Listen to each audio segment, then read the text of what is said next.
আমি নালায়েক। এই মাহফিলে উপস্থিত হয়ে আমার স্মৃতিতে ভেসে উঠেছে সেই দৃশ্য।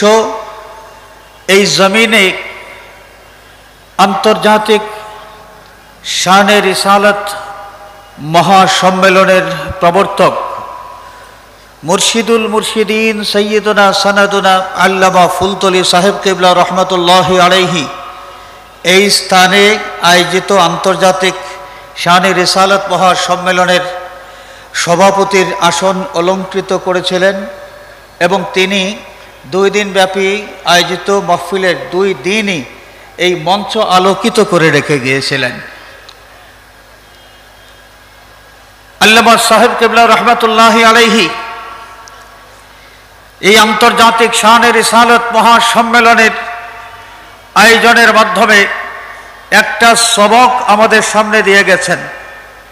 সেই সবকটা হলো মসজিদে নববী শরীফে সরকারে দু আলম সাল্লাল্লাহু আলাইহি ওয়াসাল্লামের মুক্তাদি হয়ে যেভাবে সৈয়দনা হযরত আবু বকর সিদ্দিক রাদিয়াল্লাহু তাআলা আনহু নামাজ আদায় করেছিলেন, ঠিক তেমনিভাবে আব্দুল্লাহ বিন উবাই বিন সলুল সেও নামাজ পড়েছিল। আমরা সবাই জানি যে আসসালাতু মিফতাহুল জান্নাহ, নামাজ হচ্ছে বেহেশতের চাবি। তো আবু বকর সিদ্দিক রাদিয়াল্লাহু তাআলা আনহু তার নামাজ বেহেশতের চাবি, কিন্তু আব্দুল্লাহ বিন উবাই বিন সলুলের নামাজ তার বেহেশতের দুয়ার খুলে দিতে পারল না, বরং তার জন্য ঠিকানা নির্ধারণ করা হলো ইন্নাল মুনাফিকিনা ফি দারকিল আসফালি মিনান নার, জাহান্নাম, সে হলো জাহান্নামী। হাজিরিন, এই যে নামাজের ক্ষেত্রে যেই পদ্ধতিতে সাইয়্যিদুনা আবু বকর সিদ্দিক রাদিয়াল্লাহু তাআলা আনহু তিনি নামাজ আদায় করেছেন, ঠিক একই পদ্ধতিতে আব্দুল্লাহ বিন উবাই বিন সলুল সেও নামাজ পড়েছে। তো তার নামাজ বেহেশতের চাবি হইতে পারল না, তার কারণ কি? এই ফ্যাক্টটাই আমাদের বুঝতে হবে যে রাসূলুল্লাহ সাল্লাল্লাহু আলাইহি ওয়াসাল্লামের শানের অনুভূতি যাদের মধ্যে নাই, রাসূল পাক সাল্লাল্লাহু আলাইহি ওয়াসাল্লামের মহব্বত যাদের অন্তরের মধ্যে নাই, আদবে মুস্তাফার গুরুত্ব যাদের মধ্যে নাই, তাদের এই নামাজ তাদের জন্য বেহেশতের চাবি হইতে পারে নাই। শানে রিসালাত এটা অনুভব করা, অন্তর দিয়ে ধারণ করা, এটা হচ্ছে ঈমানের পূর্বশর্ত। আর ঈমান যদি সহি না থাকে, আমল দিয়ে কোনো কাজ হবে না।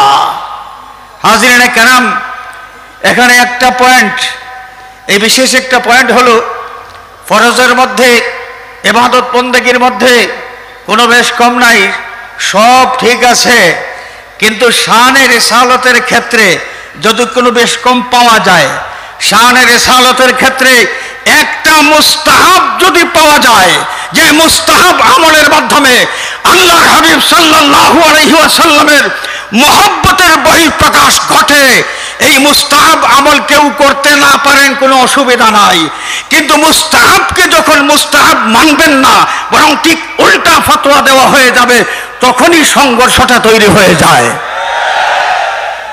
আজকে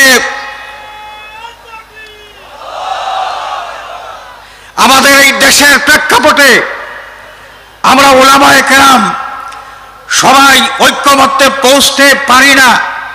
কেন পারি না?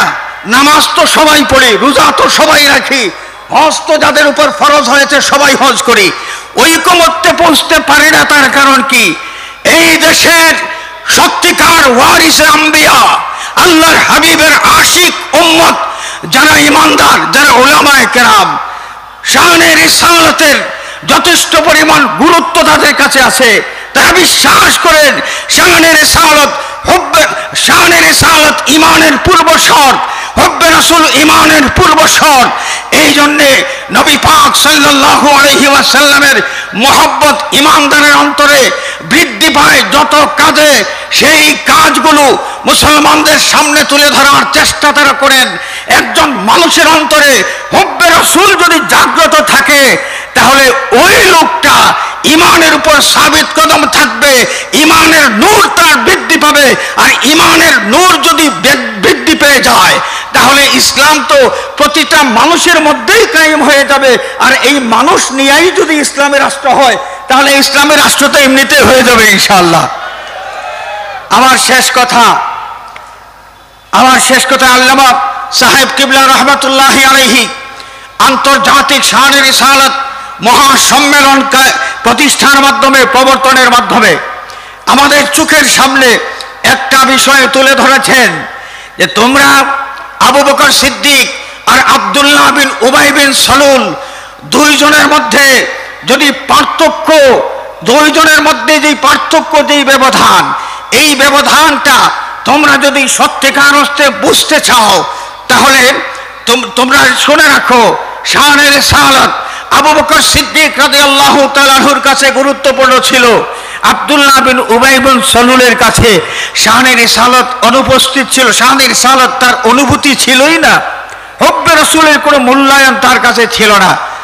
আল্লাহ রাব্বুল আলামিন এই আজিমুশ শান শানে রিসালাত মহাসম্মেলনের মাধ্যমে আমাদের প্রত্যেকের ইমানের নূর যেন বৃদ্ধি করে দেন, আমরা যেন হুব্বে রাসূল, তাজিম রাসূল, আদবে রাসূলের সেই সবক নিয়ে এই মাহফিল থেকে বিদায় হতে পারি।